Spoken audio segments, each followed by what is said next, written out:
Hi guys, good morning. All right, so today we're going to be touching on GP workflows.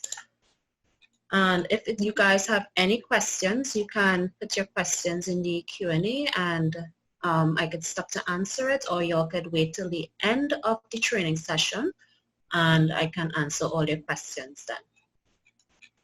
All right, so when we are discussing GP workflows, what this functionality allows, it provides a company to be able to automate a business process.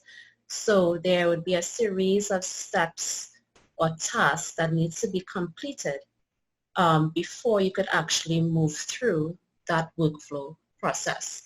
So here I'm going to show you the steps involved in setting up your workflow. Firstly, you have the option of approving workflows outside of the organization. If you do intend to approve via your email, whether you're internally or externally, probably outside of the domain, and you need to approve a workflow, you can set up your SMTP settings, which would allow you to receive emails to approve those workflows via your email address. So the first step would be going to Tools, Setup, System, and then Workflow Setup. Here you would enter your email settings, and once you have entered the correct email settings, you can test the email to ensure that you're actually receiving emails to your email address, and this is going to enable you to approve, reject, recall, depending on what email messages you have set up to be sent to your email. Upon approval, you can approve those workflows via your email address. So this is the first step in doing that externally outside of the organization. Also, you can approve workflows internally as well. Under the administration console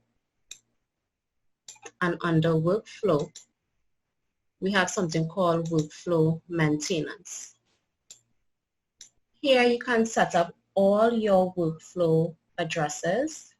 You have the copy functionality, which allows you to copy an existing workflow,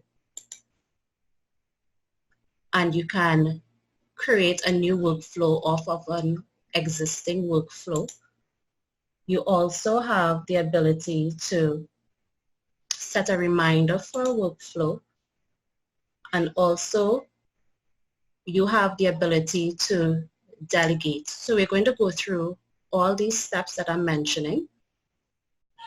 But firstly, before we actually create a workflow, I want to go straight to the workflow calendar, because the workflow calendar allows you to set working and non-working days. So the working days would be whether you work Monday to Friday or Monday to Saturday. You can set those options here, and then your non-working days, you're going to set them whether it's on holiday, a vacation day, so that if it takes 8 hours to approve a workflow or 16 hours to approve a workflow, it's going to take in consideration your non-working days, and it wouldn't count that as an approval date. So once you have that set up, we can create our workflow. So under the workflow maintenance, I would already have vendor approval set up. So what you would do, you would click on new workflow, and this would allow you to give your workflow a name and a description.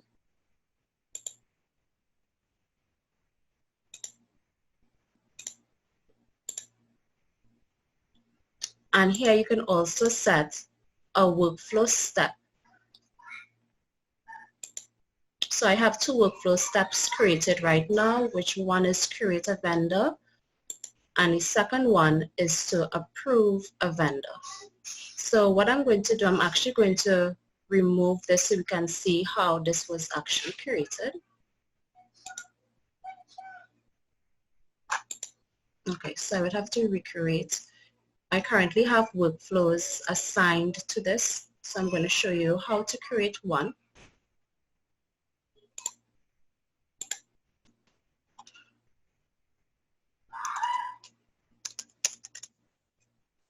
New vendor approval. Okay, give it a description.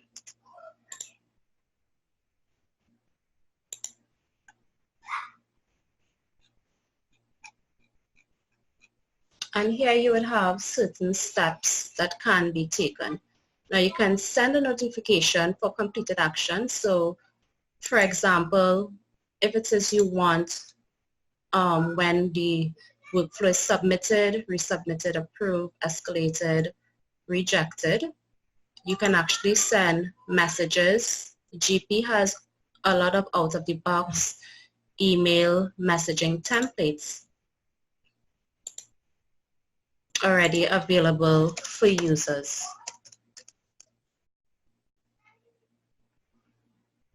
All right, these messaging templates can be customized, or you could use the standard messaging templates. So this is basically telling you that the document ID has been either approved or rejected, and then you have the user comments. All right, if you want to manipulate what is here, you have the options to insert different fields, and this is pulling from your field list within GP. So you can add fields to this document, and that would be shown once the workflow, is submitted to your email for approval. All right, so we're going to leave it as the standard workflow messaging template. So as I was stating earlier, you can set it to submit, approve, delegate, and upon any of these actions, an email would be sent to you. All right, and this is only if it is you would like to receive emails outside of the organization to approve. You may not always be in office, so that's a nice feature to have. All right, you can also allow approvers to delegate tasks. There may be instances where you may have to take a sick day or something in emergency has come up and you may need to leave the office. You can actually set up someone to approve the task on your behalf. You also can allow the originator to be an approver. However, you need to really ensure that this is what you want. So for example, the same person who is creating a requisition, you may not want that person to be able to approve the rec that they created. So some persons may want to allow that, some may not. But if you do, you do have the option to allow the originator of the workflow process to be the approver as well. Always require at least one approver.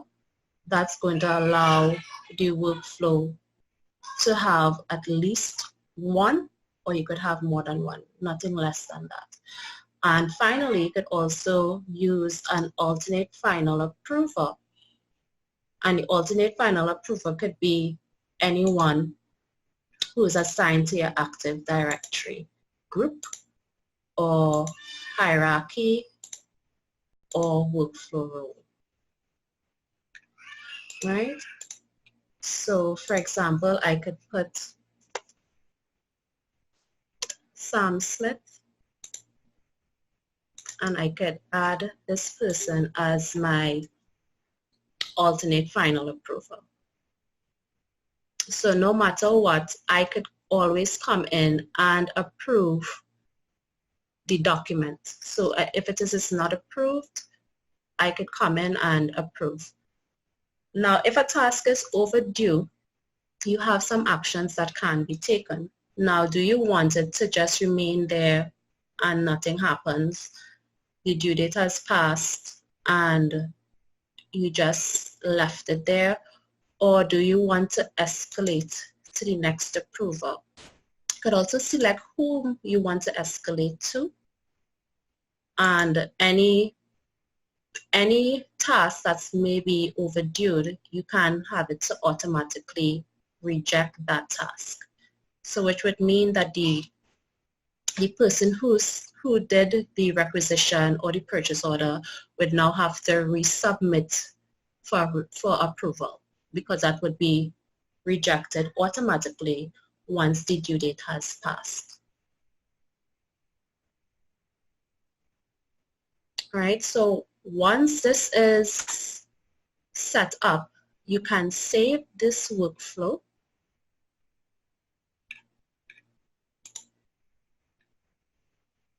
And then here you could create a new step. Now there are two types of steps. There is the approval step and the task. Approval is self-explanatory. It's basically you approving a task that has been sent. And a task is something that you need someone to do. So you may need someone to set up a vendor. For example, that's one of the workflows which I've created. You may need someone to set up a vendor, and you may want to approve all vendors that are being set up. So you would set it as a task, and then you would give it a name, vendor setup. All right? You could also have either no steps assigned to this vendor setup, or you could have conditions that need to be met. For example, and there's a range of fields options that you can choose from. So you can have a condition on the address code. It may be if it's in a particular state or country or city, or there's a particular comment that was entered.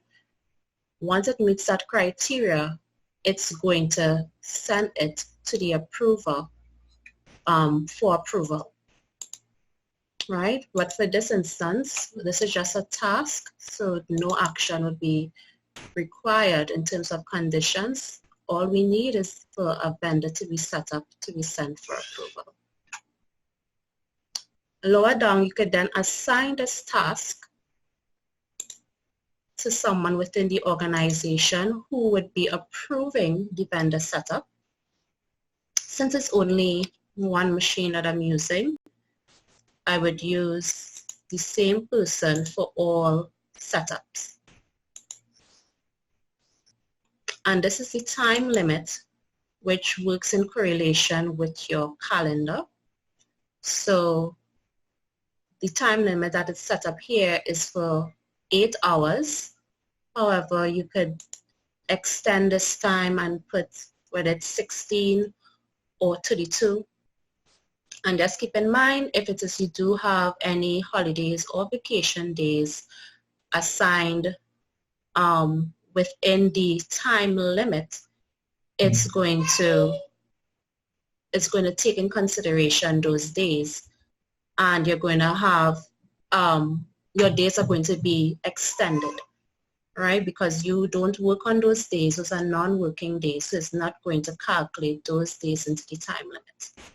And you could also set a reminder, and the reminder is going to tell the person who needs to approve this workflow that the time limit is almost there and it needs to be approved ASAP, right? You could also send a message, and this would be if you're approving via your email. you can send the vendor approval message to their email so they can approve or reject the task at hand.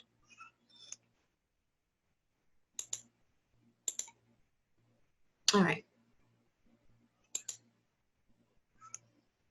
So because I already have one created, we're going to use what I have. And just to note, because I set this up as a task, it shows it as a clipboard, and the approval is showed as a check mark.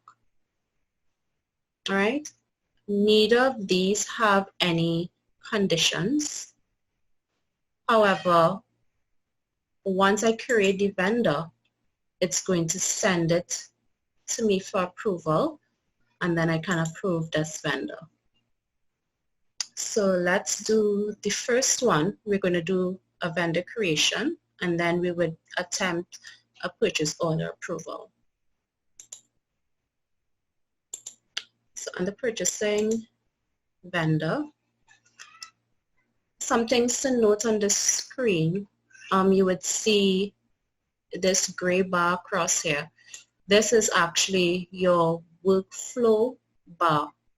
So once you start entering information, you would see your workflow notifications appear across here.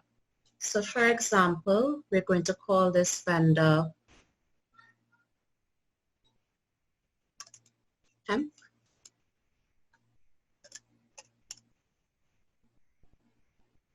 And we're just going to populate the information.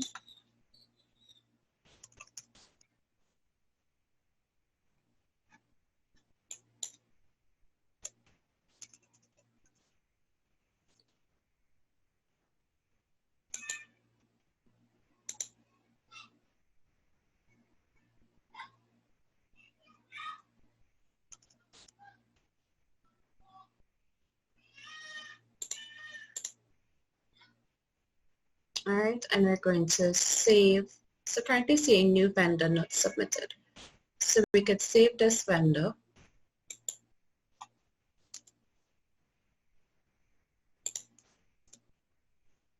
All right, and now we have the option to submit.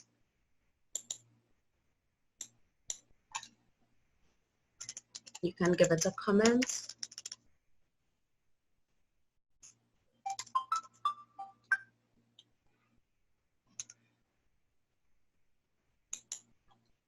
And then click submit. So if I was to bring up this vendor again,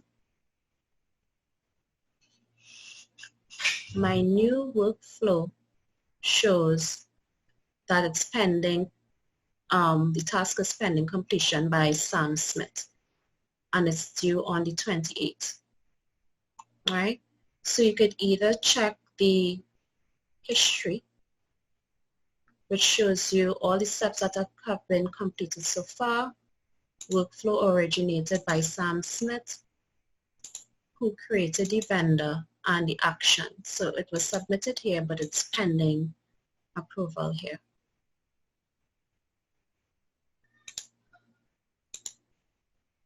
You could complete the task here, or there's another way that you can complete the creation of the vendor is by going to purchasing,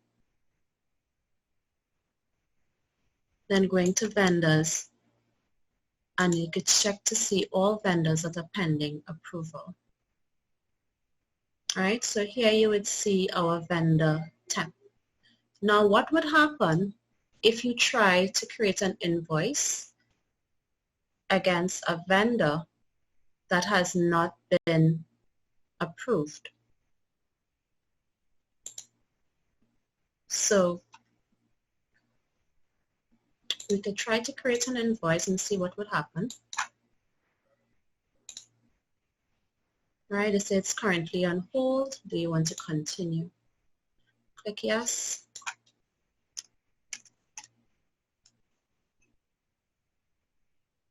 Give it a batch ID. going to check the distributions. Okay. And I'm going to save this. Not all required fields, it requires a document number. And let's see. So we're going to print the edit list.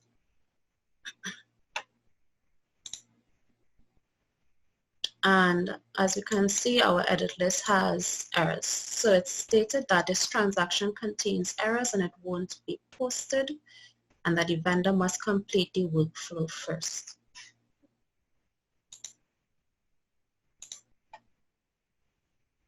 All right. So now, as the approver, we can go to the temp with the temp vendor and we can approve it.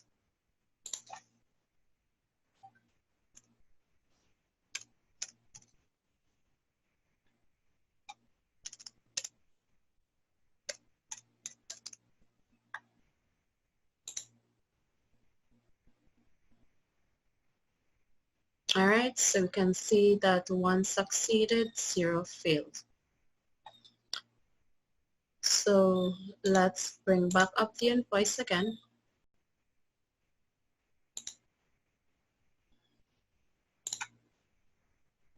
Oops.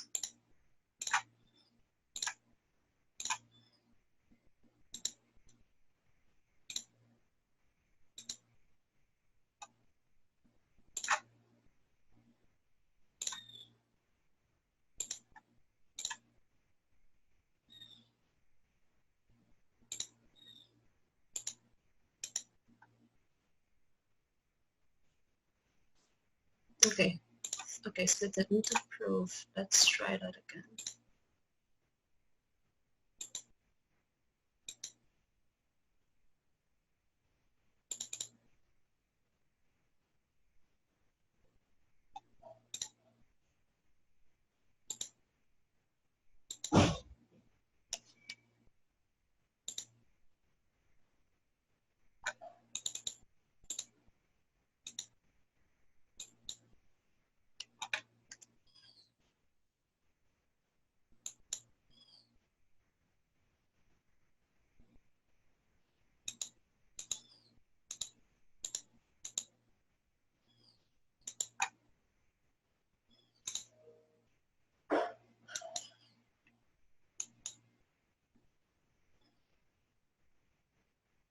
Okay, so something has happened here.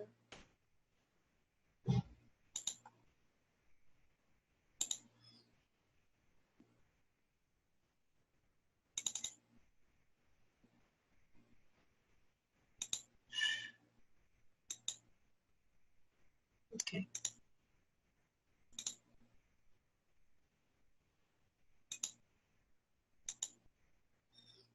All right, so what I ended up doing is approving it on the window, the task window. For some reason, when I was approving it here, it wasn't quite syncing. So I approved the task. So let's go back into the transaction entry window.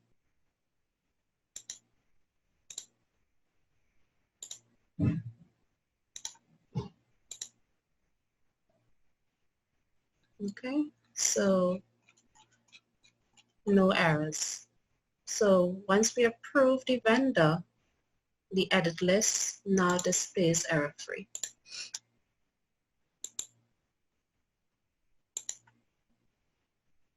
All right, so now that we have the vendor approved, we can move on to the second workflow.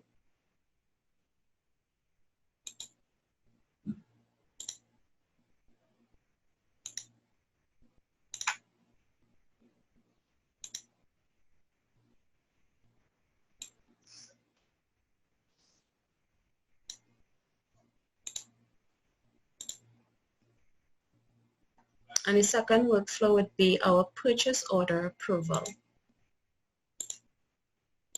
So I've created a purchase order approval, and in my purchase order approval, I've set up 2 steps. One for a manager's approval and one for a director's approval.